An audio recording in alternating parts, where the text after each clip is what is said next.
kolbu yang selamat, diberikan wirid, diberikan zikir, itu kolbunya nggak merasakan nikmat. Kalau hati kotor, hati sakit, tidak bisa menikmati makanan hati. Orang yang lalai kepada Allah disebut junub kolbunya. Jangan maksa Allah juga. Kolbu kita belum siap. Antum mau merasakan yang Nabi rasakan? Ntar keluar rumah, pohon ngomong. Berani nggak? Paling-paling besok gila. Kita menyebutnya majzub. Majzub, orang yang ketarik akalnya karena cinta. Jadi kita diberikan rasa dalam berzikir. Tujuannya ini. Liukhrijaka. Untuk mengeluarkan engkau min sijin. Sijin artinya penjara. Umat diajarkan mengejar benefit. Keuntungan. Kalau kamu begini, kamu dapat ini. Kamu begini, dapat ini. Ilmu begitu, tambah akhir zaman tamat tinggal orang. Bahwa keberkahan bukan pada angka-angka. Keberkahan ada karena orang memandang Allah Subhanahu wa ta'ala. Kalau sesuatu terlihat, kolbunya belum terlatih, nanti kolbunya akan tersesat pada kasyaf syaitan.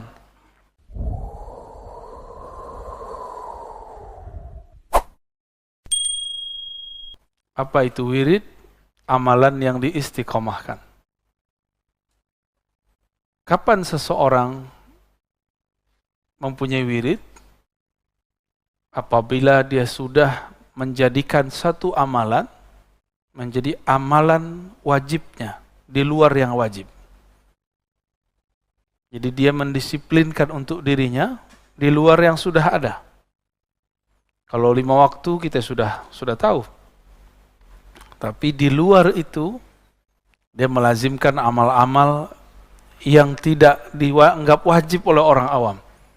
Ya, maka disebut wirid. Maka wirid itu bisa berupa amal fisik seperti sholat. Sholat kebetulan di dalamnya ada juga kaul.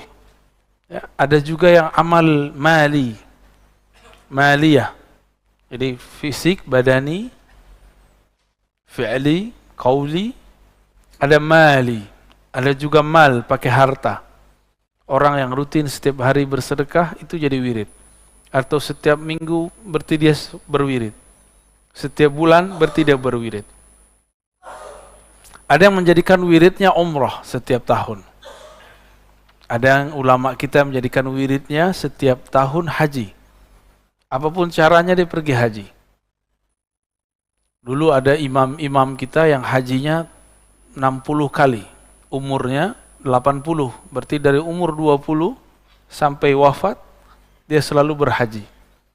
Tapi khusus dia, bukan kita ya. Baik. Tapi wirid secara umum, amalan bacaan yang kita rutinkan. Atau amalan fisik yang kita dawamkan. Misalnya teman-teman ini suka puasa Senin Kemis, maka disebut wirid. Ciri-ciri orang sudah punya wirid, selain istiqamah, kalau ketinggalan dia qada. Jadi kalau antum ini malam tadi zikir, ketiduran, qada besoknya. Baru disebut wirid. Jadi kalau masih amalan sunat kok biarin aja, berarti belum jadi wirid. Faham? Ya. Punya kebiasaan baca Quran 1 juz sehari. Lagi rihlah tidak kuat, tidak sanggup, maka diqadha esoknya. Maka ini disebut bacaannya wirid. Pertanyaannya, lebih duluan wirid atau warid? Nah, apa beda wirid dengan warid? Warid itu anugerah yang Allah berikan. Bisa maqam, rasa, hal ya. Getaran saat berzikir. Rasa makna yang muncul dalam berzikir disebut warid. Duluan mana rasa itu datang atau wiridnya duluan? Kalau rasa dulu, itu yang benar. Karena rasa itu datang dahulu, baru kita wirid. Namun karena kolbu ini berpenyakit, rasa itu datang terasa bagi dia hambar. Sebagaimana orang sedang sakit, diberikan makanan terlezat, dianggap itu bikin mual. Coba orang lagi demam kasih sop daging, mual nggak dia? Mual, Pak. Orang yang bukan mempunyai kolbun salim, kolbu yang selamat, diberikan wirid, diberikan zikir, itu kolbunya nggak merasakan nikmat. Jangan-jangan kita yang begitu, ya? Kayaknya rata-rata begitu deh ya. Sholat subuhnya masih kepikiran kemana-mana soalnya. Jadi warid itu hal ruhani, keadaan ruhani, anugerah rohani yang Allah berikan kepada orang yang berwirid. Bagi orang awam, beramal dulu baru dapat wirid, dapat warid. Itu terbalik. Bagi ulama yang mengenal Allah, karena ada warid turunlah kita dapat berwirid. Masalahnya, tadi, kalau hati kotor, hati sakit, tidak bisa menikmati makanan hati. Ilustrasi lainnya, kalau kita masuk masjid dalam keadaan junub, berani nggak? Dalam ilmu kitab ini, kitab hati, kitab hikam, orang yang lalai kepada Allah disebut junub kolbunya. Jadi kita ini junub terus kayaknya ya. Tapi bukan pakai mandi wajib. Dia pakai tobat wajib. Jadi kolbunya dimandikan dengan taubah, dengan istighfar kepada Allah Subhanahu wa ta'ala. Masih tegang ya? Allahumma sholli ala sayyidina. Sayanya yang masih tegang.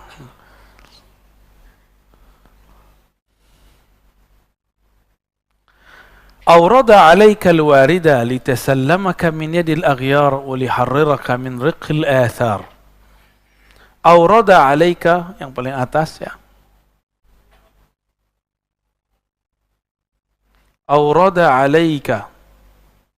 Allah memberikan kepadamu warid. Satu warid supaya apa? Litasallamaka min yadil aghyar. Jadi warid itu agar dia mengambilmu dari pengaruh selainnya. Jadi kita ini kadang-kadang zikir nggak ada rasa. Tiba-tiba di saat hilang keinginan dapat rasa, jadi zikir nggak boleh nafsu. Baca Quran nggak boleh nafsu, Pak. Kalau zikir punya nafsu, pengen khusyuk, nggak dapat khusyuknya. Ya. Zikir pengen usul, pengen sakti, nggak sakti antum. Ya. Sama dengan ketemu guru, ketemu ustadz pakai nafsu, nggak akan ketemu. Nggak usah nafsu, ya. Segala sesuatu itu biasa-biasa aja. Jangan terburu-buru, jangan tergesa-gesa, jangan maksa-maksa. Jangan maksa Allah juga. Kalbu kita belum siap. Antum mau merasakan yang Nabi rasakan? Ntar keluar rumah, pohon ngomong. Berani nggak? Paling-paling besok gila. Ngomong-ngomong sendiri, ya, ngomong sama pohon. Gak sanggup kita. Maka Allah Subhanahu wa ta'ala mengambilnya pelan-pelan. Ada yang diambil langsung. Yang diambil langsung, terjadilah apa yang disebut majzub. Tahu majzub? Masih ingat ciri-ciri wali? Macam-macam wali ada 3. Wali malamatiyah, wali majzub, wali sufi. Wali majzub ini yang mendadak diambil oleh Allah Subhanahu. Jadi dia diberikan mahabbah, diberikan ma'rifat secara mendadak.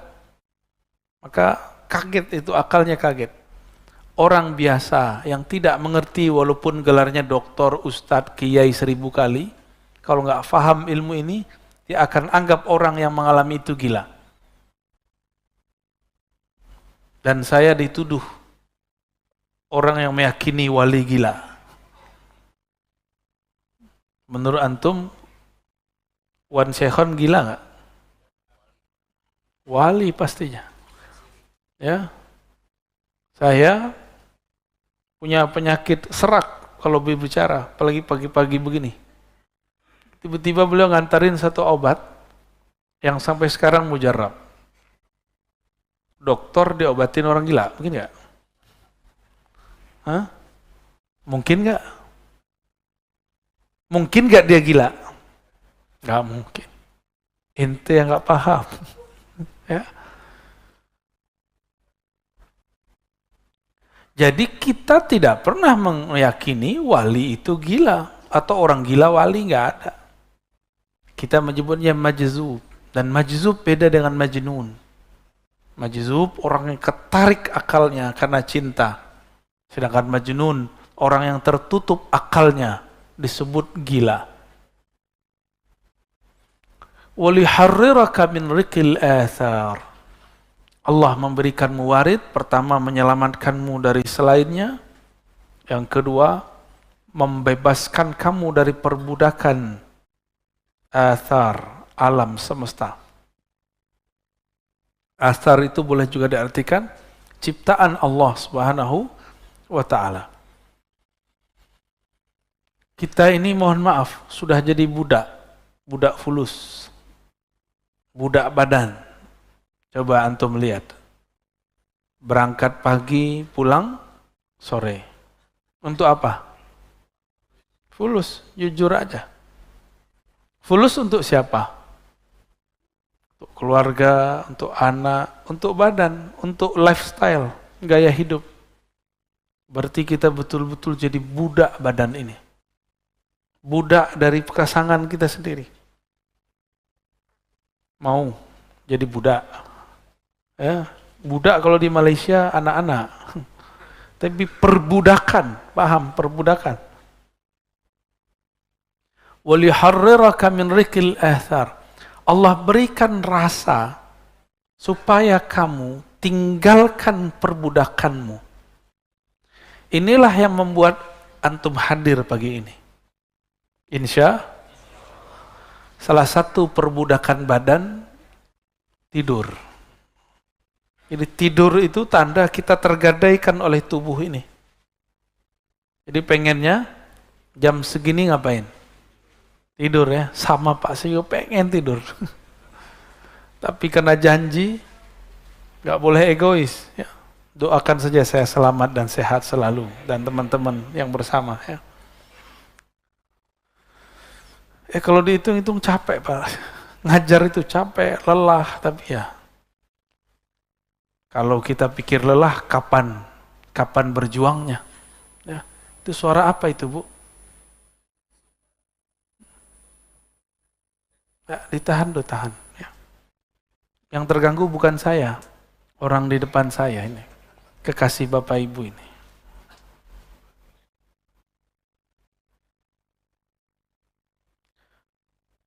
Untuk apa wirid itu? Untuk apa warid itu? Liyukhrijaka min sijni wujudika ila fada'i syuhudik. Jadi kita diberikan rasa dalam berzikir. Tujuannya ini. Liyukhrijaka, untuk mengeluarkan engkau min sijin. Sijin artinya penjara.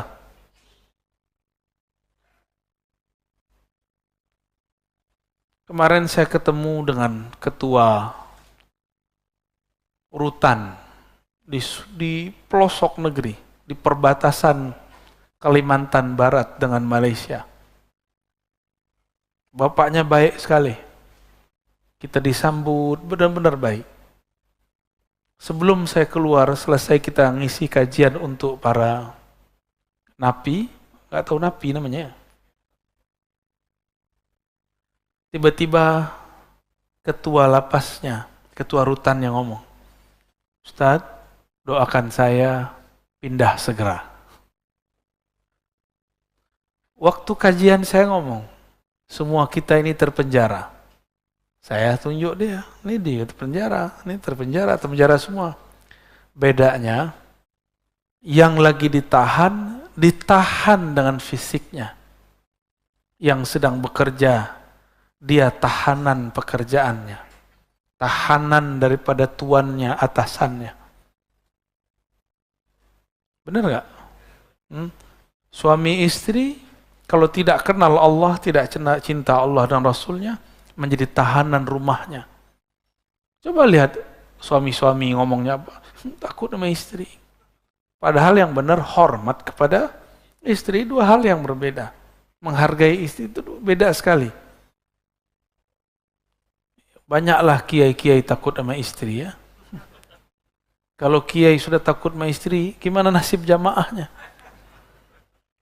Kalau kiai sudah takut dengan yang di rumahnya, bagaimana dia berjuang melawan musuh di luar sana?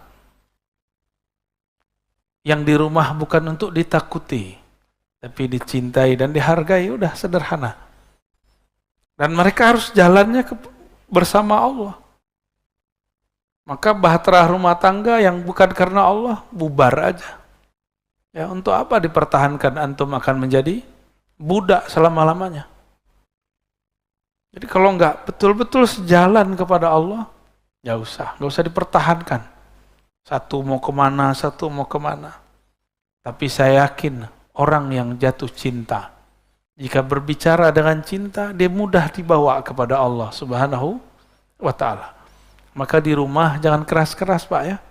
Mentang-mentang udah ngaji hikam terus kamu harus berwirid. Jangan begitu, biasa aja. Ya. Dalam ilmu keruhanian, kita tidak boleh memaksa seseorang yang di luar dirinya.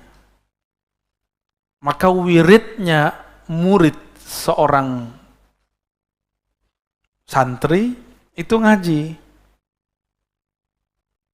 Kalau muridnya seorang pegawai, maka dia dikasih wirid doa berangkat dan doa pulang, tapi disisipkan di tengahnya. Wirid kamu yang hakiki adalah bekerja dengan jujur dan amanah. Itu wirid paling tinggi bagi orang bekerja. Bagi pemimpin-pemimpin, itu wiridnya adalah amal, amanah dan adil. Kalau wirid saya, ngajar dengan ikhlas. Ikhlasnya itu yang berat Pak, ngajarnya gampang. Ya. Tapi kalau sudah ikhlas, tidak ada lagi yang berat. Kenapa ikhlas itu berat? Karena pakai akal, diakal-akali. Tapi kalau sudah dengan ruhani, maka tiada hambatan. Bapak Ibu ini kan sudah bekerja, itu dengan hatinya. Maka tahu-tahu sudah 10 tahun bekerja ya. Tahu-tahu udah 15 tahun bekerja. Tahu-tahu udah beruban, tahu-tahu udah jadi kakek nenek. Bener. Saking cintanya sama pekerjaan lupa. Saya mau tanya, Bapak sudah nikah berapa tahun? Iya. Coba dikenang awal nikah, Pak. Langsung teringat? Sebentar nggak? Sebentar, berarti Bapak cinta sama istri. Ya, alhamdulillah. Ente udah hamim. Anak berapa? Rasanya berapa tahun? Ya, rasanya nikah udah berapa lama? Bentar. Berarti dia cinta sama bininya kan? Bapak buka tuh bajunya ada tatonya tuh. Kalau galak begitu ternyata hatinya lembut ya. Dan kadang yang keras itu orang berserban kayak berkopiah kayak saya nih. Dia kan berserbannya belakangan ya. Kadang-kadang orang beragama, taat itu lebih keras, lebih kaku daripada orang-orang yang tubuhnya sudah bermaksiat, sudah bertato. Lebih gampang tersentuh kadang. Karena orang taat nih, sok taat. Kalau sudah ada sok sedikit, susah masuk ilmu. Allah berikan warid, rasa nikmat berzikir, kecanduan ngaji, itu warid. Antum merasa nikmat ngaji, ada lapang rasa dalam pikiran, itu warid paling mahal. Lebih gede daripada wirid 70.000 kali zikir. Lebih gede daripada sholat 1000 rakaat. Lah kok tiba-tiba ada jamaah saat syuruk dia sholat dulu, ustadznya lagi ngomong. Berarti dia nggak dapat warid lagi ngaji.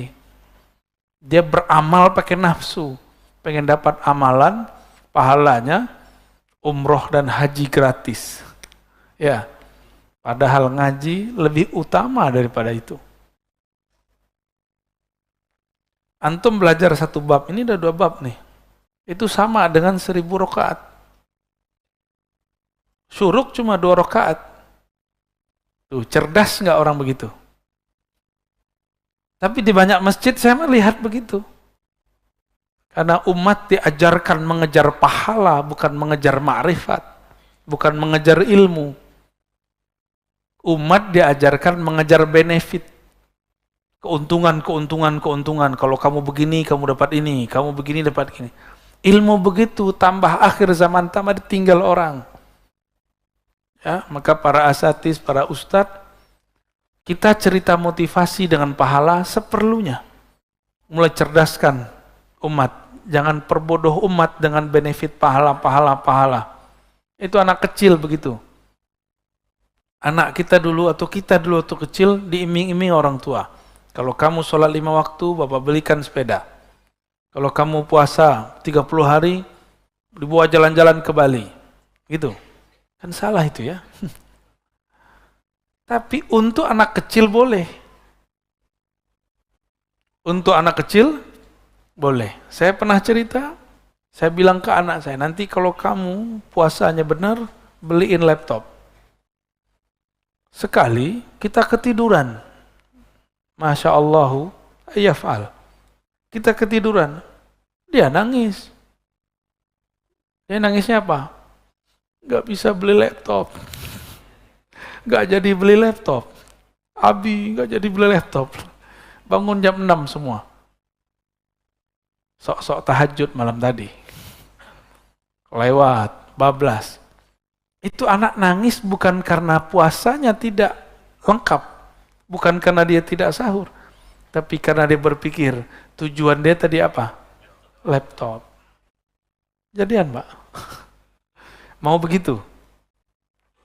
Ya, Allah sudah tunjukkan sekarang ini orang-orang yang mengajarkan iming-imingan begitu itu banyak masalah.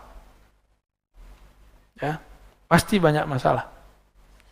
Kita doakan mereka para asatiz yang mengajarkan itu, semoga Allah angkat lagi derajatnya ke derajat yang di atas itu, biar dia tidak selama-lamanya membodoh-bodohkan umat. Ya, mohon maaf ini bahasa lumayan kasar. Mungkin sampai kapan ya? Ustaz, antum kajiannya berat sekali. Berat apaan? Antum aja bisa menikmati kan?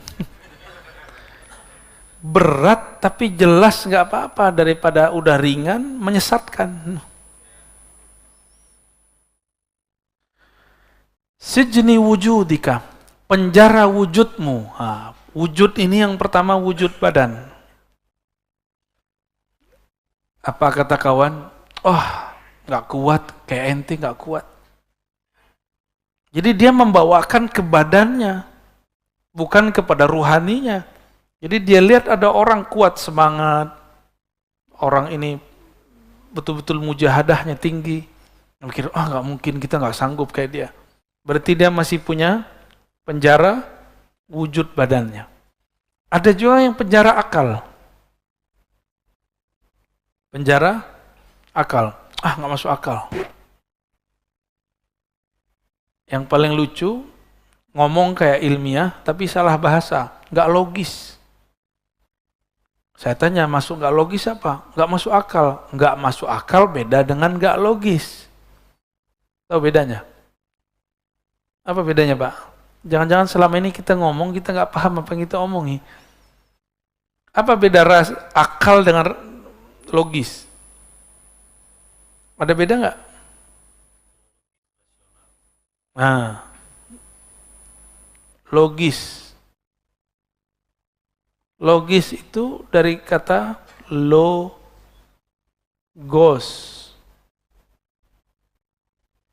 Artinya ilmu atau kata. Kata. Kalau tidak masuk akal, rasio. Nggak masuk akal berarti nggak rasional, irasional. Beda nggak? Nggak logis, berarti struktur katanya yang masalah. Kalau nggak masuk akal, berarti akal nggak sanggup mencernanya. Bisa bedain? Api tidak membakar Nabi Ibrahim. Itu masuk ke mana? Irasional. Beneran. Akal antum berarti kecil. Hah? Berarti di Quran ada yang nggak masuk akal dong. Nggak masuk akal atau akal antum nggak sanggup? Kalah sama orang Banten ini. Di Banten biasa aja orang ini badannya pakai api nggak kebakar. Masa Nabi Ibrahim aja ente nggak bisa paham? Ya? Berarti rasionya yang kurang terlatih. Ya, rasio itu yang kita sebut akal. Akalnya kurang cerdas itu aja. Ya mohon maaf ya. Semua di Quran masuk akal nggak? Seharusnya. Terus ketika saya turunkan satu-satu tadi, Nabi Ibrahim tidak terbakar. Terus nggak masuk akal? Justru itulah akal yang sebenarnya. Akal yang Allah mau itu akal yang sanggup memahami api tidak membakar itu gimana caranya. Gimana? Mulai ngebul. Ya, jadi jangan sembarangan ngomong nggak logis. Ya. Nggak logis itu nggak sesuai dengan struktur kata-kata atau ilmu. Ini istilahnya orang hukum. Orang hukum tuh ngomong, argumen Anda tidak logis. Baru pas. Ya, coba kan ada persidangan nih tiap minggu yang masuk ke YouTube hasil-hasilnya. Lalu banyak komentator-komentatornya. Itu mereka berbicara di bab logis. Nah, seorang hakim itu membaca kelogisan seseorang.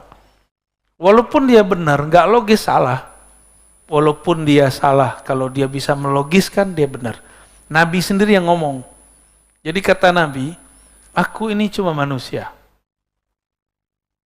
Kalau kalian bawa sesuatu dengan hujah yang logis, aku pasti percaya. Aku menangkan di pengadilan. Itu Nabi yang ngomong. Maka banyak kasus dari zaman Rasulullah, karena orangnya tidak bisa membawa hujah, dia gagal di pengadilan.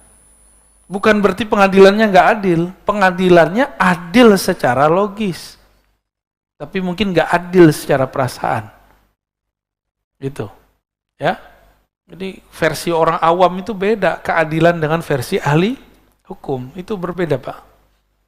Jadi jangan-jangan selama ini kita bilang nggak adil itu versi kejahilan kita, ya. Di zaman Rasul kejadian kok. Memang Nabi nggak kasyaf? Nabi kasyaf. Jangankan Nabi, Imam Abu Ishaq Asy-Syirazi habis memutus, ada dua orang datang saling tuduh-menuduh masalah maling. Kalahlah orang kedua, padahal dia tidak salah. Besok bakal dipotong tangannya. Subuh-subuh seperti ini, tar siang mau dipotong. Imam Abu Ishaq Asy-Syirazi mimpi bertemu Rasulullah SAW. Apa kata Rasulullah SAW? Wahai Abu Ishaq, akhta'ta, kamu salah. Sebenarnya yang maling yang pertama, yang kedua tidak dapat bawa hujah. Bangun tidur, beliau tidak merevisi hasil keputusannya. Karena secara bukti yang dapat bawa bukti siapa? Karena kalau ilmu itu, pengadilan tuh pakai perasaan, hancur Pak pengadilan. Jadi di pengadilan tuh pakai bukti. Meskipun antum ini benar, nggak bisa bawa bukti, lewat. Nggak usah begitu, orang menikah aja begitu. Kawan kita tiba-tiba dicerai sama suaminya, padahal dia nggak pernah ikut pengadilan.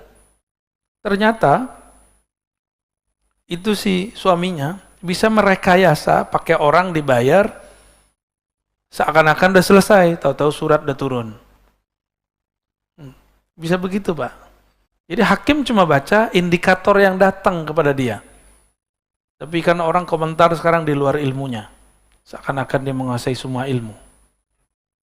Jadi beda logis dengan masuk akal? Beda ya. Penjara akal, penjara ketika akalnya masih belum dicerahkan, diberi cahaya oleh cahaya ilmu Allah Subhanahu wa ta'ala. Maka akalnya akan menghambat. Gak masuk akal nih. Masa bisa begitu? Masa bisa Isra Mi'raj sampai ke langit? Nah, itu penjara akal tuh. Kita punya seorang guru dulu, dia nggak punya kerjaan, Pak. Menurut kasat mata. Tapi dia ngajar. Kita lupa, ngajar itu juga pekerjaan.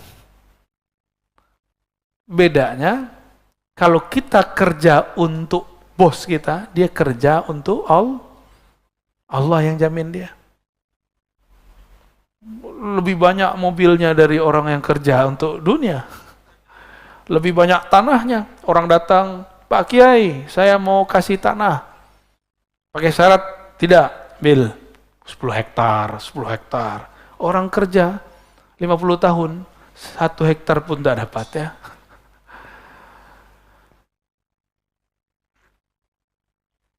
Gimana, masuk akal nggak? Masuk. Berarti akalnya sudah mulai oke ya. Udah mulai connect. Ketemu dengan orang mati, mungkin nggak? Orang mati itu yang mati apanya? Oke. Antum udah cerdas. Terus yang masih hidup apa? Ruhnya. Maka kalau saya mau ketemu dengan ruh orang mati, tubuh ini harus dianggap mati, dikondisikan mati. Baru ruhnya bisa ketemu dengan ruh orang mati. Itulah yang terjadi pada baginda Rasul sallallahu alaihi wasallam. Ketika beliau mengatakan ra'aitu Musa yusolli fi qabri. Aku melihat Sayyidina Isa salat di dalam kuburnya. Bukan di atas kubur, di dalam kubur. Lebih canggih lagi tuh. Beliau ketika sampai di Al-Masjid Al-Maqdis, Baitul Maqdis, melihat 124.000 para nabi dan rasul sholat di belakangnya. Itulah, ini asrar, rahasia, bahwa semua para nabi kemudian menjadi umat Nabi Muhammad sallallahu alaihi wasallam. Jadi makmumnya beliau semua. Maka wajar beliau mengatakan, itu Nabi Ibrahim pun butuh syafaatku baru bisa masuk surga, apalagi kalian. Ya. Sok-sokan baru tahajud berapa tahun ya. Baru ngaji sunnah bid'ah kemarin sore udah bisa ngancem-ngancem ustadz ya. Saya bersaksi di akhirat Anda ini sesat. Emang ente sempat jadi saksi?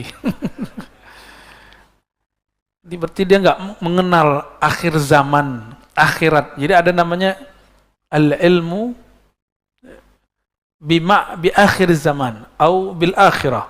Ilmu mengenai akhir zaman dan akhirat. Bahwa di akhirat itu nanti orang nggak akan sempat memikirkan orang lain. Hanya Rasulullah lah yang sempat memikirkan selain dirinya dan pewaris Rasulullah sallallahu alaihi wasallam.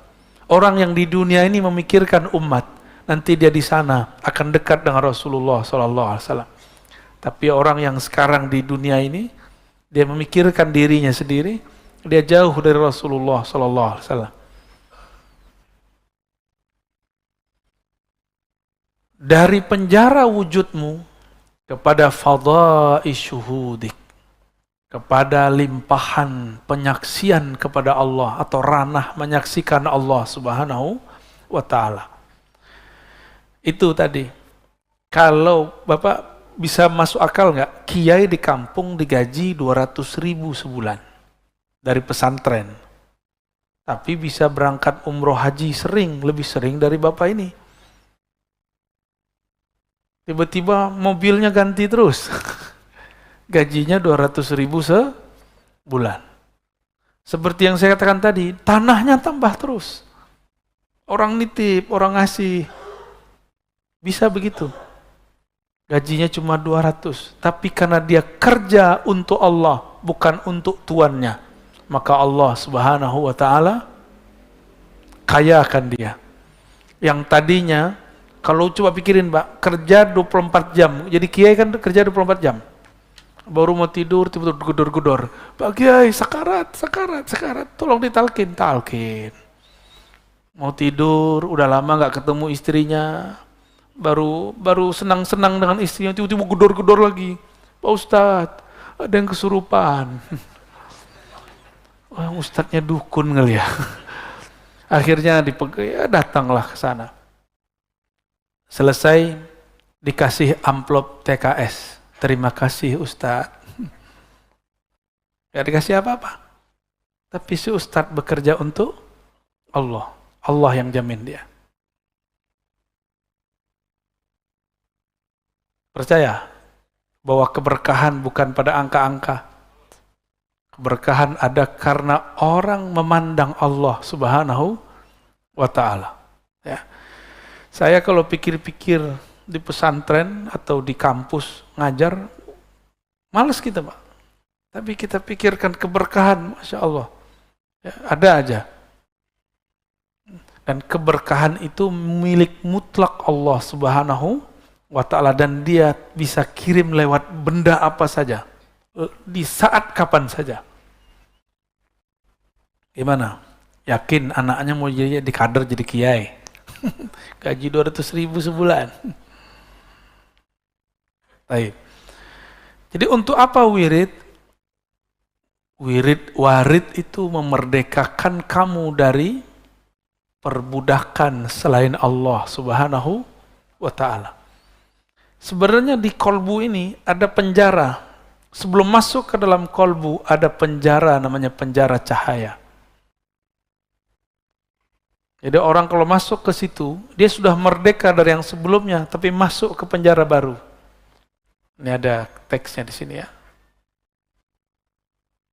Al-anwar matayal qulubi wal asrar. Al-anwar, apa arti anwar?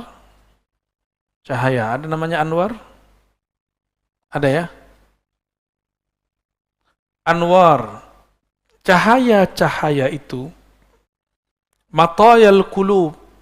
Mataya itu boleh diartikan kendaraan.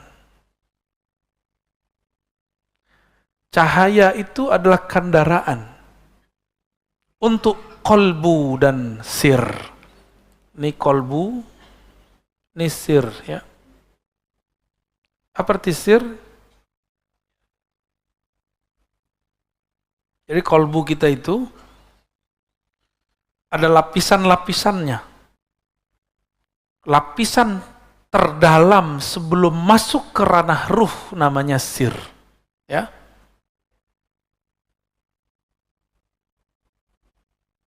Ini kalau kita buat, ini anggaplah sumur.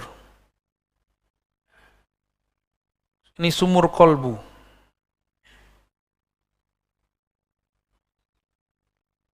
Kalau kita lihat ke dalam sumur, terlihat seperti ini, tambah dalam. Nah, ini kolbu. Ada lagi ke dalam, terus ke dalam. Ya. Yang ini disebut dengan fuad. Fuad itu tempat memutuskan apa saja. Lalu di dalamnya lagi disebut lub. Lub itu inti dari kolbu. Otaknya otak itu dia.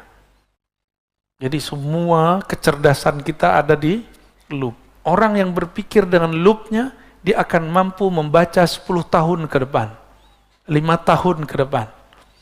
Ini kawan-kawan saya, sebelum pandemi, sebelum ada demam online, dia sudah belajar online dan diejek banyak orang. Tapi dia berpikir tenang dengan lubnya. Dagang sama, yang berbeda cara dagangnya. Benar nggak? Dulu dagang nggak? Saya pernah bercerita di sini, di akhir zaman, pasar di mana-mana, tapi sepi. Coba lihat, ruko ada di mana-mana, sepi. Ini zamannya, Pak. Dulu saya pikirkan, pasar sepi, nggak ada transaksi. Ternyata Nabi hanya sanggup membahasakan ke masyarakat Arab saat itu, akhir zaman, pasar-pasar luas di mana-mana, tapi sepi. Maksudnya, orang cukup pakai handphone, smartphone. Itu zaman Nabi Yusuf aja nggak ada itu, Pak. Nabi Sulaiman bisa terbang kemana-mana, itu iri dengan zaman ini. Kalau perlu dia hidup jadi umat Nabi Muhammad SAW. Ya, gimana? Mau jadi umat terdahulu? Saya nggak mau, Pak. Saya bangga jadi umat akhir zaman. Alhamdulillahirabbil alamin. Imam Abu Hanifah berfatwa banyak hal, dan itu berlakunya baru sekarang. Zakat fitrah boleh dengan yang senilai, boleh dengan fulus, boleh dengan yang senilai. Misalnya kita pakai pencet-pencet jadi nggak? Ya, mohon maaf nih para kiai yang sangat setia dengan mazhabnya, mazhab jadulnya. Saya ini juga bermazhab Syafi'i, tapi Syafi'i usuli, bukan Syafi'i furu'i. Syafi'i manhaj, bukan Syafi'i qauli. Apa bedanya? Syafi'i manhaji, kita meminjam manhajnya Imam Syafi'i, kita pakai. Bisa jadi beda hasil qaulnya. Kita ambil teorinya, tapi beda datanya. Data beliau kan zaman dulu, data kita sekarang beda. Teorinya boleh sama. Apa nanti perbedaannya? Coba lihat, ribet nggak? Mohon maaf ya. Kita datang ke kiai, ke ustadz atau panitia zakat, beli beras. Beli beras, Pak Kiai, Pak Ustadz, saya mau zakat, belilah. Terus serahin lagi, saya mau zakat. Ribet nggak? Hari begini masih begitu. Itu beras paling 2 cuma 3 diputar-putar. Intinya pakai duit toh. Tapi begitulah ulama ahli fikih menjaga keorisinalitas pemikiran mereka. Cuma saya nggak sepakat kalau harus saklek. Sekarang zaman orang lagi di mobil, lagi di pesawat, di mana bisa pencet-pencet jadi. Lalu kenapa kita harus mempersulit? Maka jika ada waktu lakukan itu, lakukan anterin beras. Jika tidak ada waktu, kita ambil yang baru ini. Jadi nggak boleh saklek juga, nggak boleh juga menghina yang lama. Ya, yang lama kita pertahankan jika memungkinkan. Jika tidak, kita terima yang baru. Itu orang punya loop. Di dalam inilah namanya ruh. Qalbu ini supaya dia bergerak masuk ke dalam fuad, dia harus pakai cahaya. Cahaya apa? Cahaya ma'rifatullah. Cahaya mengenal Allah Subhanahu wa ta'ala. Saya boleh sebut ini boleh kita sebut dengan, kalau ada smartphone, ini smart apa? Qalbu. Kalau smart qalbu, di dalamnya pasti ada memori, server, ada Play Store, apa kalau Apple itu apa? App Store. Ini juga ada Qalbu Store. Bukan store, Pak. Apa yang terjadi di sana? Allah menurunkan di dalamnya rahasia-rahasia, ilmu pengetahuan. Kenapa ilmunya para ustadz mentok? Ngaji itu yang diulang-ulang. Karena ilmunya terbatas pada yang tertulis atau yang didengar. Atau pada hafalannya. Kalau dia punya smart qalbu, aktif, ada pulsanya, ada paketnya, kan beda paket, beda hasil, Pak. Ya. Atau dia nggak punya, dia cuma punya jaringan wifi. Maka dia aktifkan, dia dekat kepada sumber, maka dia bisa mendownload. Orang yang bisa merasakan ini, inilah yang disebut laduni. Jadi paham laduni itu apa? Masuk, bisa dipahami. Jadi laduni itu nggak aneh-aneh, Pak. Laduni itu bukan berarti kepala dikeplak-keplak terus masuk ilmu, tuh nggak. Ambil kitab terus gini, masukin, nggak begitu. Zikir 70.000 kali dapat laduni, enggak. Laduni itu bukan orang banyak zikir, orang banyak baca. Laduni itu ketika si kolbu tahu dari mana dia menggali. Kolbu menggali dari buku, atau kolbu menggali dari lub dan sirnya. Kalau dia menggali dari lubnya, dia bisa memprediksi masa depan. Jika dia menggali dari sirnya, dia dapat membaca rahasia apa saja di alam semesta. Kalau pakai ruh, nggak ada batas, unlimited. Itulah rohani Rasulullah Sallallahu Alaihi Wasallam. Jadi yang pakai ruh itu cuma Rasulullah. Para nabi paling sampai lub. Para nabi, Pak. Jadi 124.000 para nabi, itu paling tinggi cuma lub dan sir. Lub, sir, lubnya dan sirnya. Ini ada satu sini lagi ya.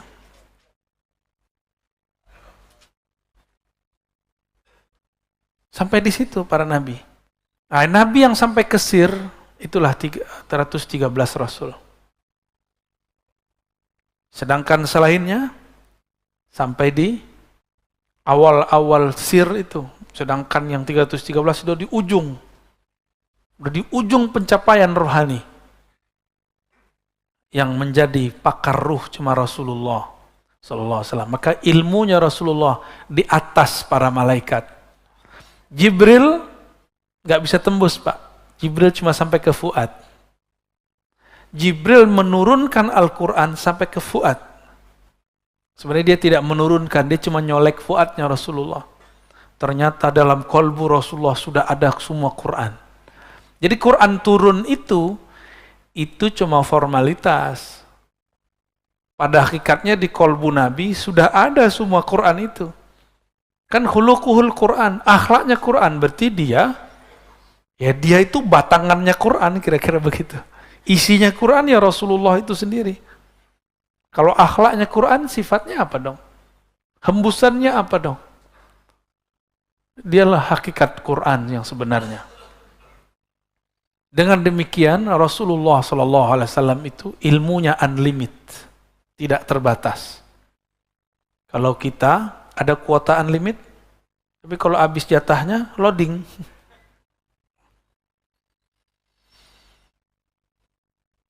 Smart kolbu inilah kolbunya para wali, kolbunya para nabi. Salatullah wassalamuhu alaihim. Gimana? Cukup? Beneran? Baru mukodimah ini ya. Ya udah, aneh tambah satu lagi hadiah buat antum ya. Jangan sholat syuruk ya. Orang lagi bagi-bagi asror, dia malah sholat syuruk. Yang paling lucu, kawan kita sholat. Saya nggak tahu dia sholat sunat atau sholat wajib. Saya lagi bahas asrar. Dalam sholat, dia dengerin ceramah saya. Ya. Beramal jangan dengan nafsu ya. Beramal itu ya dengan makrifat itu kita beramal. Kita ini kan senang sibuk, tapi hasilnya dikit. Lagi ngapain? Sibuk. Gaji gitu-gitu aja. Sekarang ini orang udah rebahan, gaji jalan terus. Ya, kaum rebahan. An-nuru jundul qalb.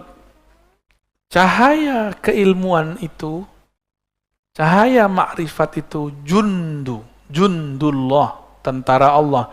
Jundul qalbi, Tentara kolbu. Tentara butuh komando nggak?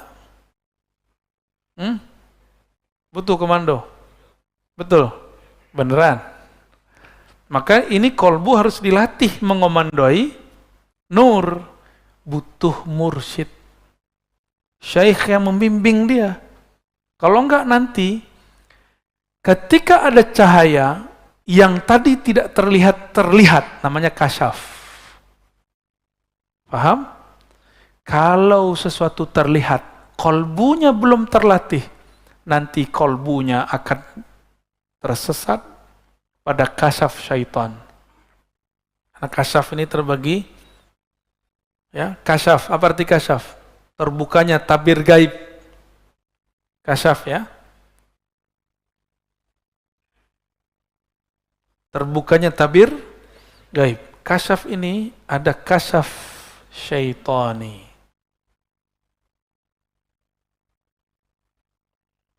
Bukan Pak Tony, ya. Jangan tersinggung nanti Pak Tony. Ada kasyaf, ada banyak ini, ya. Malaki. Malaikat. Kasyaf malaikat biasanya dengar zikir. Jadi antum nih kalau jalan, mungkin ada di antara kita nih, pas jalan keluar, dengar pohon zikir. Itu namanya kasyaf malaki. Ya. Atau seakan-akan terbawa ke alam lain, lalu melihat ada sekelompok komunitas di alam yang kita tidak tahu alamnya, mereka sholat, mereka zikir. Itu namanya malaki. Asik, Pak. Alam-alam begini nih asik. Termasuk yang syaitoni ini asik. Bener asik. Terus ada kasyaf akli. Akal kita. Yang paling tinggi kasyaf ilahi. Apa perbedaannya? Antara ini kita hapus saja, ya. Syaitani dan ilahi. Perbedaannya cuma satu. Ilahi menambah seseorang ma'rifat kepada Allah, membuat dia tambah merasa hina, sedangkan kasyaf syaitani membuat dia merasa sakti, mulia, wali. Dia merasa dirinya lebih tinggi dari wali manapun. Syaitani ini biasanya dicirikan dengan melihat aib-aib orang. Makanya kita tegur kalau ada murid lagi zikir, terus dia melihat kawannya berwajah hitam. Saya bilang itu setan yang datang.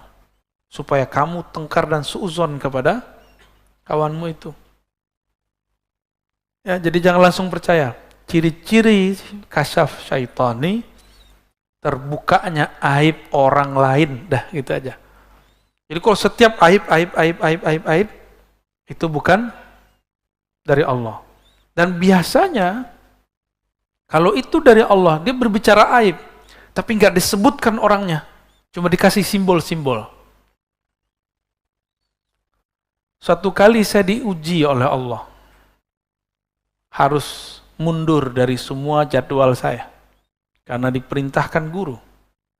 Lalu saya menyarankan orang yang khidmah kepada guru saya untuk nggak percaya kepada panitia yang di sana, karena mereka menurut saya tidak terpercaya.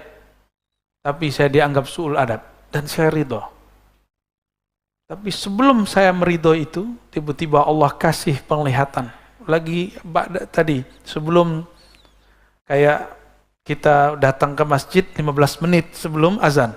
Saya zikir 15 menit, tiba-tiba Allah tunjukkan. Habis lagi zikir nih, nggak tidur.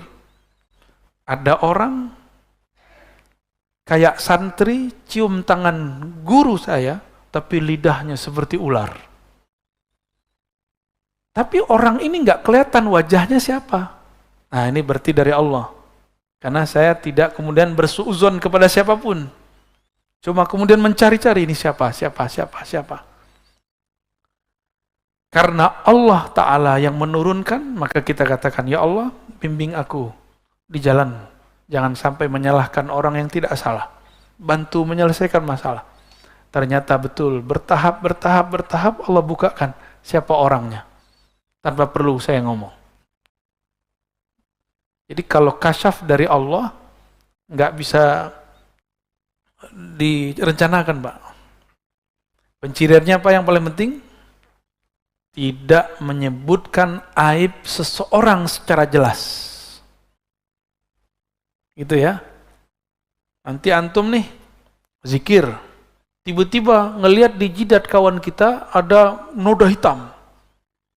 Nah, itu dari setan tuh. Ya. Itu dari syaitan. Pastikan dari setan. Karena jelas ada orang di situ. Tapi kalau kita tiba-tiba melihat ada sesuatu, orang lagi zikir, tapi kepalanya berubah, tapi kita nggak tahu siapa orangnya. Tunggu aja, nanti juga ada.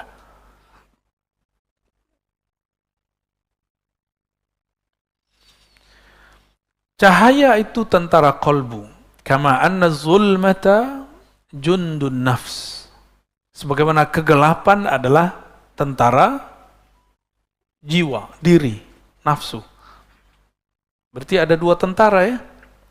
Tentara dalam bab ini itu persis seperti tentara dalam pemahaman militer. Dia punya serangan. Itu zulmah, kegelapan ini. Dia bisa menyerang, Pak. Masuk lewat pikiran, masuk lewat telinga, masuk semua. Dan serangannya bertubi-tubi.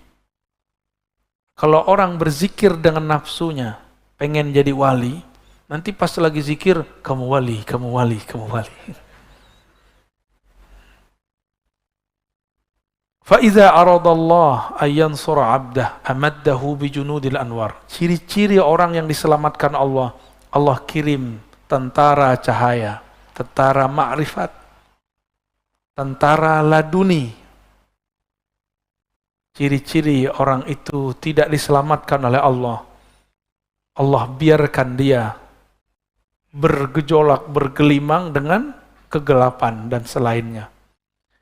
Sama-sama zikir, tapi sekarang sibuk dengan kasyaf.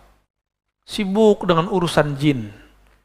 Sibuk dengan urusan-urusan yang menghalangi dia kepada Allah Subhanahu wa taala. Berarti dia sedang terjebak pada madadaz zulmi wal aghyar, dan itu banyak Pak dari dulu. Dari dulu orang-orang yang ingin belajar zikir terhalang di bab ini. Sama-sama melihat yang gaib. Bedanya yang ini asik dengan kegaibannya, sedangkan yang pertama ini asik dengan yang maha gaib. Allah Subhanahu. Yang gaib-gaib itu asik ya.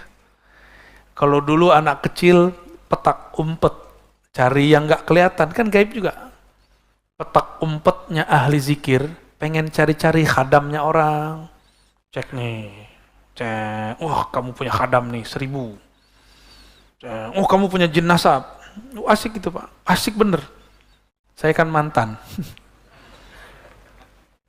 Ntar cek lagi, wah ini cincinnya ada isinya nih. Nah, saya kasih sini aja.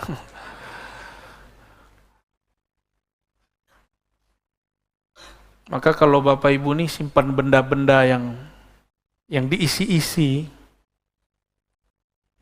saran saya dikubur aja. Kubur atau kasih ke orang ahli atau taruh di museum. Ya. Keris diisi, itu ganggu Pak nanti. Ganggu zikir. Jimat udah, buang tuh jimat ya, bakar, ya. Kalau ada kalimah Allah bakar. Kalau cuma benda-benda udah taruh aja. Bergantunglah kepada yang maha abadi. Jangan bergantung lagi kepada yang tidak abadi. Tawakkalu 'alal hayyil ladzi la yamut. Kalau engkau hendak bergantung bertawakal, bertawakallah kepada yang hidup tidak pernah mati. Bertawakal, berserah kepada guru-guru bakal mati. Sudah berapa banyak murid-murid jamaah, murid tarekat, murid zikir, kelimpungan sekarang gurunya mati. Wafat syekhnya. Jangan bergantung sama guru.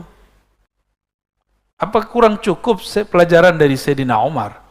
Saking cintanya, lagi mabuk cinta sama Rasul sallallahu alaihi wasallam, tahu-tahu Rasulullah meninggalkannya. Kata beliau, siapa yang mengatakan Muhammad mati, aku matikan dia. Umar, Pak.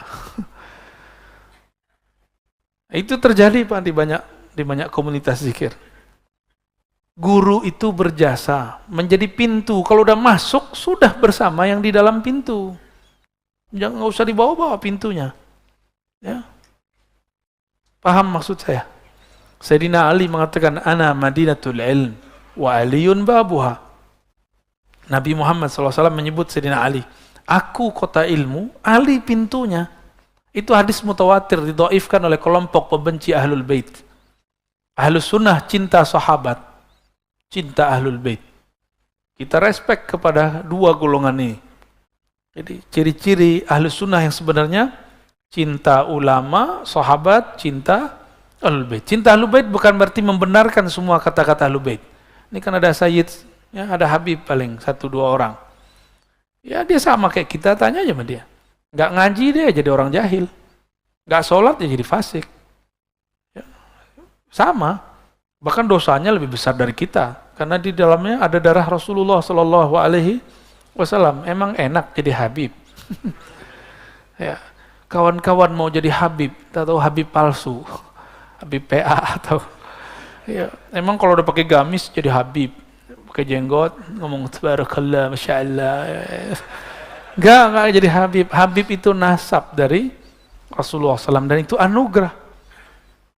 Karena ada satu prestasi di alam sana dulu dia buat oleh ruhnya, maka dilahirkan sebagai Habib. Habib aja kadang nggak tahu Pak prestasi dia. Apa yang dia buat dulu di sana. Baik. Semoga Allah memberikan kita tentara-tentara kolbu dan diberikan kemampuan untuk mengemandoi tentara-tentara itu. Jangan sampai cahaya sudah masuk, tapi kolbu belum siap untuk merawatnya. Maka rawatlah kolbu, bergurulah kepada ahli kolbu. Fas'alu ahli dzikri in kuntum la ta'lamun. Tanya kepada ahlinya jika engkau tidak tahu. Jika tidak tahu fikih, tanya ke ahli fikih. Jangan tanya ke sufi. Jika tidak tahu tasawuf, tanya ke ahli tasawuf. Jangan tanya ke salafi. Jika nggak mengerti tentang dakwah, jangan tanya kepada ustadz yang cuma ustadz yang malas gerak, apa namanya, mager.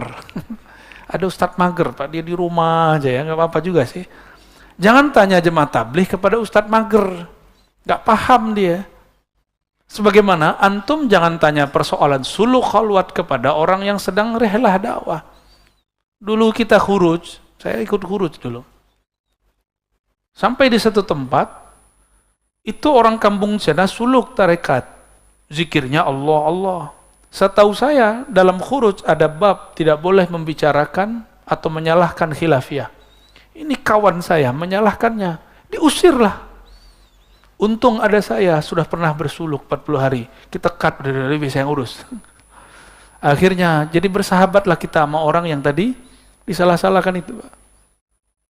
Malah dia baca-baca isi hati saya. Dia kira saya nggak bisa baca juga.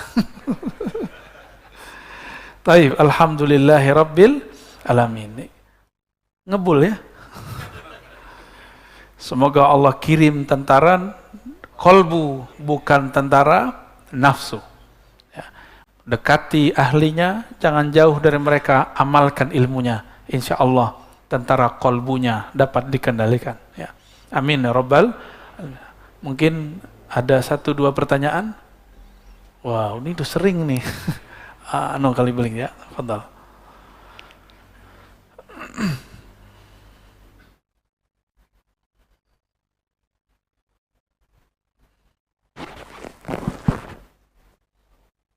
Assalamualaikum warahmatullahi wabarakatuh. Saya Syafaat Ustadz dari Tangerang. Saya butuh syafaat, Pak. Sama Ustadz. Lanjut. Pertanyaan saya mengenai wali yang majdub, Ustadz. Bagaimana cara kita untuk membedakan kejadian-kejadian atau perbuatan yang khariqul adah itu? Kan orang-orang lain juga kadang-kadang melakukan. Tapi kalau wali majdub ini ya juga melakukan seperti itu. Tapi untuk kita membedakan mana yang kita bisa kategorikan sebagai wali majdub dan khariqul adah yang tidak termasuk. Itu yang pertama. Yang kedua, ya katakanlah kayak Wan Sekhan, Habib Ja'far, dan sebagainya itu. di antara beliau-beliau ini kan ya kejadiannya perbuatannya emang kharikul adah semua.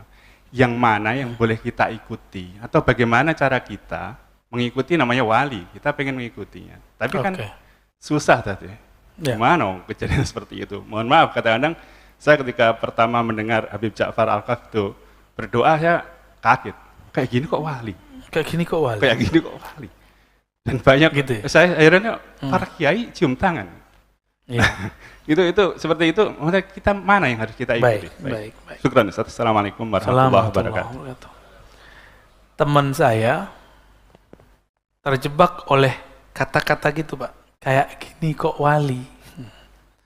Jadi wali versi Bapak syafaat apa? Sorban. Dia doang yang wali, Pak. Ya. Tapi ente besok jangan tanggalin serbannya, tetap begitu ya. Kita bayangin wali itu tengah hutan, sendiri, ya gak seru, Pak. Jangan bayangin wali itu orang yang sendiri, gak punya nafsu, enggak. Nabi istrinya 9, bukan berarti hatinya kotor. Nabi Sulaiman punya kekuasaan di timur, di barat, bukan berarti dia cinta dunia. Istrinya 400, gundiknya 1000. Bukan berarti dia bukan kekasih Allah, gak ada urusannya. Menurut kita nih, apalagi ibu-ibu ini ya, mohon maaf ibu-ibu, kita mikirin, masa wali bininya banyak? Jadi kita konsepnya wali itu nggak ada nafsu. Kalau kayak gitu batal dong kenabian Nabi Muhammad SAW. Batal dong kenabian Nabi Sulaiman, kenabian Nabi Daud, istrinya banyak.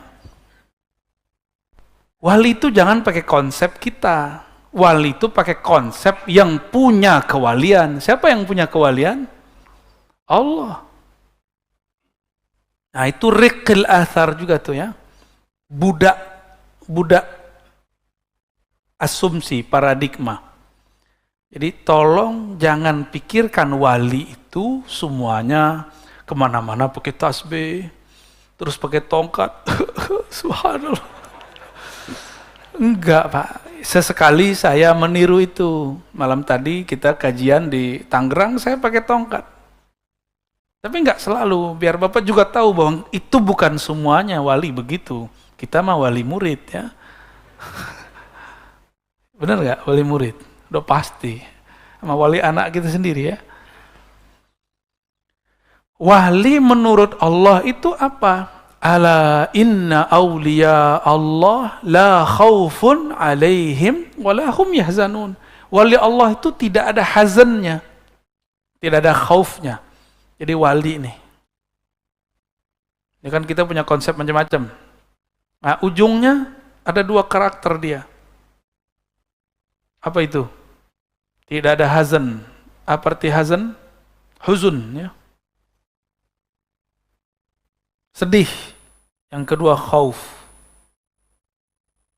Apa arti khauf? Takut. Wali itu nggak ada itu. Wali-wali yang mengalami tidak ada rusuh di hatinya, tidak ada gundah dalam jiwanya, walinya ada 3. Pertama wali sufi. Nah itu yang antum bayangin tuh ya, kemana-mana pakai tongkat, jenggotnya Masya Allah, serbannya Masya Allah, kopiahnya rapi, jubahnya rapi, sarungnya rapi, tasbihnya luar biasa, wiridnya terjaga, tertata rapi. Karena sufi pakai tariqah, rekat. Ya. Ada wali yang kedua. Ini sufi itu jadi wali. Zahirnya karena riyadhah dan mujahadah. Zahirnya, batinnya tetap Allah. Karena dia rajin berzikir, berwirid, maka dengan asbab keberkahan itu Allah angkat dia jadi wali. Ada wali yang kita sebut tadi apa? Majzub. Majzub ini wali mahabbah. Ya, love. Orang kalau sudah jatuh cinta, hilang nggak akal sehatnya? Nah, ini cintanya bukan sama awewe. Ini cintanya sama yang ciptakan kecantikan perempuan itu. Gimana? Kita mabuk loh sama perempuan cantik, benar nggak Pak? Sebagaimana mbak-mbak itu juga mabuk sama bapak yang jelek-jelek ini.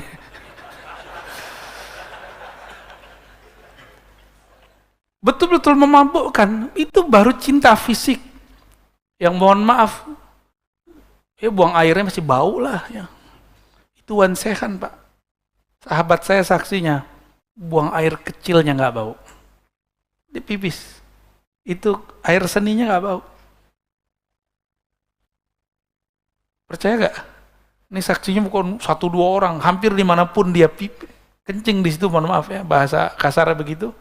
Itu orang mengatakan, kok nggak bau ya?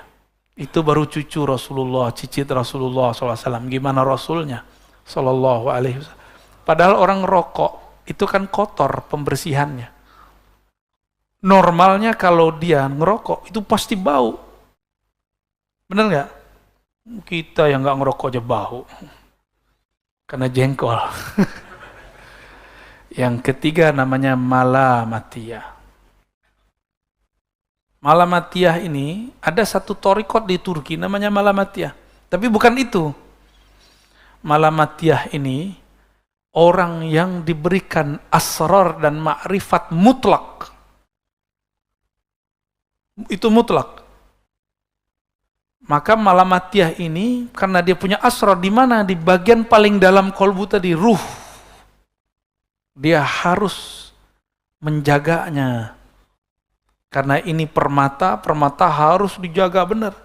Coba lihat sekarang, sejak kejadian ada toko emas di Ciputat, tahun kapan itu dibobol orang pas Jumatan, masih ingat? Sekarang semua toko emas di Ciputat itu pakai, ya udah kayak penjara Pak. Begitu orang jaga emas, apalagi jaga emas-emas.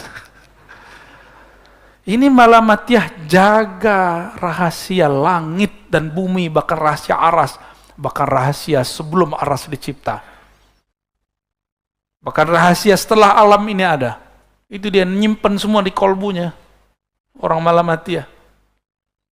Maka malamatiyah ini bukan orang gila, dia orang waras. Tapi kalau ahwal rohaninya datang, dia perlu menyembunyikannya. Kalau enggak dia nanti jadi majzub. Maka malamatiyah ini orang yang paling pintar bersembunyi dalam rupa yang banyak. Beda dengan munafik. Munafik menyembunyikan kebusukan. Kalau ini menyembunyikan keindahan, keharuman. Tapi kalau wali Allah, kekasih Allah, dia bisa mencium bau itu. Walaupun ditutup dengan penampilan, dengan maksiat yang luar biasa, dia bisa mencium bau itu. Ini yang terjadi pada Salahuddin Al-Ayyubi. Dia tidak terkecoh oleh joroknya Qutaib Alban. Qutaib Alban itu nguji para qadhi, para imam. Mohon maaf Pak ya, pipis berdiri depan masjid tanpa ditutup, tanpa istinja. Lalu dia teriak-teriak depan masjid. Orang lagi sholat dia berisik. Ngecek, itu imam yang hafiz Quran, dia ingat Allah lagi sholat atau dia kesel sama saya. Allah Akbar, lagi kesel sama orang. Awas loh, kalau selesai Assalamualaikum, gue gampar loh. Jadi dia dalam sholatnya menyimpan kebencian-kebencian dan dendam. Dan dia sudah merencanakan makar dalam sholat. Banyak orang begitu ya. Orang kayak gitu, sholatnya merasa sok diterima, ya salam. Habis itu dengan sholat yang kacau itu dia berani bentak orang. Kau ganggu sholat saya. Bukan sholatmu yang terganggu, hatimu yang banyak gangguan. Ini contoh, kita kalau di bus trans, atau di MRT, atau di pesawat, asyik main handphone. Orang mau berisik di samping gimana? Nggak ngaruh. Karena mainannya ada dan dia tahu cara memainkan mainannya. Maka saya sarankan antum, kenali smart kolbunya. Biar pencet-pencetnya tahu. Biar ngegame-nya asik. Orang mau bom kiri kanan, dia masih asik pakai game kolbu. Mau orang kiri kanan berisik, dia nggak ada gangguan. Karena kolbunya sudah smart. Ya, itulah kolbu sufi, kolbu majzub, kolbu malamatiyah. Jalur saya jalur sufi Pak, tapi saya belum jadi sufi. Saya lagi belajar jadi Sufi kok kayak saya kan nggak pas ya. Kalau majzub, saya nggak masuk ya. Tapi ketemu dengan mereka. Malamatiyah, saya pun sedang belajar kecil-kecilan tentang mereka dan ilmu mereka. Ya. Dan mereka ini nggak banyak. Di alam semesta paling cuma 40 orang. Dikit. Ya, 40 orang paling. Kalau majzub, sama nggak banyak juga. Meninggal Abah Syekhon, saya nggak tahu lagi ntar. Antum mau? Kita usulkan. Taib. Yang kedua tadi apa? Pertanyaan. Kita jawab semua ya. Yang diikuti sufi. Malamatiyah itu kalau dia lagi buka tirainya jadi sufi. Gitu. Jadi Malamatiyah ini dia bisa berbaju majzub, bisa berbaju sufi, bisa berbaju semua thariqah dia. Nanti antum kaget-kaget aja nggak pernah nyantri tapi ngomongnya lebih cerdas dari kiai yang nyantri 30 tahun. Ada orang nyantri 30 tahun? Nggak ada, anehnya nggak nyampe. Orang cuma di pesantren 15 tahun. Saya nggak ngerti ilmu ma'rifat akhir zaman. Sampai Allah kasih hadiah pandemi. Maka saya mulai belajar kepada orang-orang Malamatiyah. Ribet Pak awal ketemu ya. Kita ini kan orang syariat. Ngaji hadis 15 tahun. Jadi membaca tuh hadis mana nih, dia pakai hadis mana nih. Begitu terus. Jadi saya kalau screening orang pakai hadis. Wah, ini bukan ahli hadis nih, ahli hadas nih.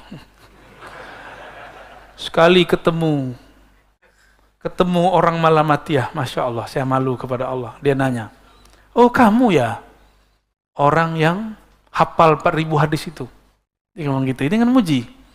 Ini orang gak pernah ngomong selama itu dengan orang-orang sekitar. Kok giliran sama saya, dia mau ngomong. Ternyata Allah kirim dia untuk membersihkan kesombongan saya belajar hadis. Pertanyaannya gitu, kita kan senang Pak dipuji gitu, kamu ya yang hafal hadis itu. Kayaknya pengen mau bilang iya, tahu-tahu batin saya bilang, hati-hati, kamu dijebak, kamu lagi diuji. Akhirnya saya jawab, enggak kok, sok-sok suci, sok tawadu. Paling cuma berapa Ki gitu. Bang, bos, saya manggil dia, saya lupa, saya manggil dia apa ya. Orangnya jarang ketemu. Rambutnya dikuncir kayak celananya pendek Pak, lebih tinggi dari isbal. Ketutup sedikit lah bagian lutut itu. Ngomongnya langsung nyodok ke dalam jantung saya. Dia tak kasih pertanyaan lagi, oh kamu itu yang dokter pinter? Salah. Saya bilang, ya saya dokter terbaik. Wadah, kenapa? Disertasi saya dicetak, ya, karena habis sudah kalau ya. Tapi kita hantam lagi. Jadi batin ini ternyata bisa dialog dengan batin. Malam itu cuma ngomong dengan beliau 15 menit sampai 20 menit. Tapi itu membersihkan hijab 15 tahun. Hijab merasa pakar hadis. Cuma 15 menit dibersihkan untuk masalah yang sudah terkubur 15 tahun. Yang ketemu saya, sebelum saya ketemu dia, pasti bilang Ar-Razi itu sombong. Betul Pak, saya merasakan kesombongan itu. Waduh, saya nggak bisa cerita, saya bersyukur ketemu orang begitu.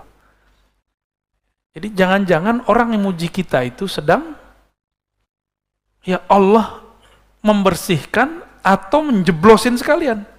Jadi ujian itu dua aja, kamu lolos, kamu tidak lolos. Tapi tenang, kalau nggak lolos sekali kan bisa maju lagi. Rahmat Allah kan luas. Jadi nggak usah khawatir Pak ya, syafaat antum. Oke, cukup lah ya, udah jam 6:30. Untuk yang udah ngangkat tangan, terima kasih. Insya Allah lain waktu kita jawab lagi. Kalau tidak ada halangan, akhir bulan ini, bukan depan berarti ya, kita ngaji ba'da maghrib risalah Kusyairiyah, ba'da isya sahih Muslim. Kata orang siapa bilang ya orang belajar tarikat sufi tidak bisa ngaji hadis ya. Tapi bukan untuk ama mereka, untuk kita ngaji hadisnya. Ya. Allahumma salli ala Sayyidina Muhammad wa ala Sayyidina Muhammad. Ila hadratin Nabi Mustafa sallallahu alaihi wasallam. Wa li sadatina al-awliya as-sufiyyin wal majzumin wal malamatiyya. Wa a'immati as-sufiyya wa a'immati al-muhaddithin wal mutakallimin min ahli sunnati wal jamaah wal fuqaha al-arba'ah. وسادتنا العلماء وسادتنا المرشدين مربيين والمريدين والحاضرين والحاضرات الفاتحة أعوذ بالله من بسم الله الرحمن الرحيم إياك نعبد وإياك نستعين صراط الذين أنعمت عليهم غير المغضوب عليهم ولا الضالين اللهم يا رحمن الرحيم يا منزل الفاتحة وهي yang menurunkan surat Al-Fatihah salli ala Sayyidina Al-Fatih. Sampaikan salam kami kepada Sayyidina Al-Fatih, Nabi kami yang memegang fatihnya langit dan bumi, fatih pembukanya surga. Allahumma balligh salamana wa tahiyyatana ilaih, wa balligh mahabbatana wa syauqana ilaih.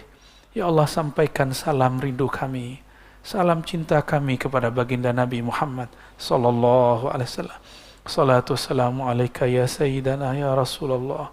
Salam beribu kali salam wahai baginda Rasul. Semoga tercurah kepada hadirat engkau. Jawablah salam kami wahai Rasulullah. Terima kami sebagai umatmu wahai Rasulullah. Terima kami sebagai ikhwanmu di akhir zaman. Allahumma ya Ghaffar ya Ghafur ya man huwa alimun bidatis sudur. Wahai yang maha mengetahui dosa-dosa kami, aib-aib kami, masa lalu kami. Ampunilah semua kedurhakaan kami. Engkaulah yang maha berkuasa untuk merubah kami. Maka rubahlah kami ya Allah dari pemaksiat jadi orang taat. Dari orang taat yang sombong menjadi orang taat yang tawadu. Dari orang berilmu yang merasa dia berilmu menjadi orang berilmu yang merasa ilmunya berasal daripada engkau. Allahumma ya nur, ya man huwa nurun ala nur. Wahai pemilik cahaya, jika matahari penyebab hidupnya tumbuh-tumbuhan dan manusia bahkan hewan di muka bumi, maka engkaulah pemilik cahaya. Dengan cahayamu itulah ya Allah kalbu kami hidup, fuad kami hidup, lub kami hidup, ruh kami terang benderang. Maka izinkan ya Allah kami mendapatkan cahayamu ya Allah. Cahaya yang tidak pernah terbenam ya Allah. Cahaya yang tidak pernah tertutup oleh awan-awan maksiat ya Allah. Allahumma ya Allah, bebaskan kami dari perbudakan badan kami, perbudakan nafsu syahwat kami, perbudakan akal pikiran kami, bahkan hijab-hijab yang ada di dalam kolbu, fuad, lub dan sir kami. Hantarkan kami ya Allah kepada kesadaran ruhani yang sebenarnya, mengenal engkau tiada batasnya. Warzuqnal iman wal islam wal ihsan. Dengan kemuliaan engkau ya Allah, berikan kami hakikat Islam, hakikat iman, hakikat ihsan memandang kepada engkau. Allahumma ya Allah, kami punya keluarga, punya kawan, punya tetangga, punya bangsa dan negara. Maka rahmatilah semuanya ya Allah. Kami punya ulama, punya umara, jagalah mereka ya Allah. Kurangi perselisihan di antara mereka ya Allah. Jika mereka berselisih, bimbinglah mereka ya Allah. Ya Allah, kami sering terpancing ya Allah. Terpancing untuk hal-hal yang tidak penting ya Allah. Maafkan emosi kami yang labil ini ya Allah. Maafkan pikiran kami yang selalu suuzon kepada siapa saja ya Allah. Ya Allah, bikuwati jamalika wa jalalik. Ya Allah, dengan keberkahan jamal, keindahanmu, kelembutanmu, maka jadikan kami hamba-hamba yang di dalam kolbunya ada kelembutan, dalam kolbunya ada kasih sayang. Ya Rabb, akhir kami berdoa, bebaskan kolbu kami dari syirik, dari nifaq, kemunafikan, dari kefasikan, dari riya ya Allah, dari ingin dipuji ataupun takut dibenci, dari ingin pamer, dari puncak semua dosa yaitu lalai kepada Engkau ya Allah. Maka dengan kudrah iradahmu, rahmatmu ya Allah, bersihkan diri kami dari semua penghalang kepada Engkau ya Allah. Rahmati kami, keluarga kami, orang tua kami, guru kami. Rabbana atina fid dunya hasanah wa fil akhirati hasanah wa qina adzabannar. Wakhtim lana bil khairat walhamdulillahi rabbil alamin. Subhanakallahumma wa bihamdika asyhadu an la ilaha illa anta astaghfiruka wa atubu ilaik. Assalamualaikum warahmatullahi wabarakatuh.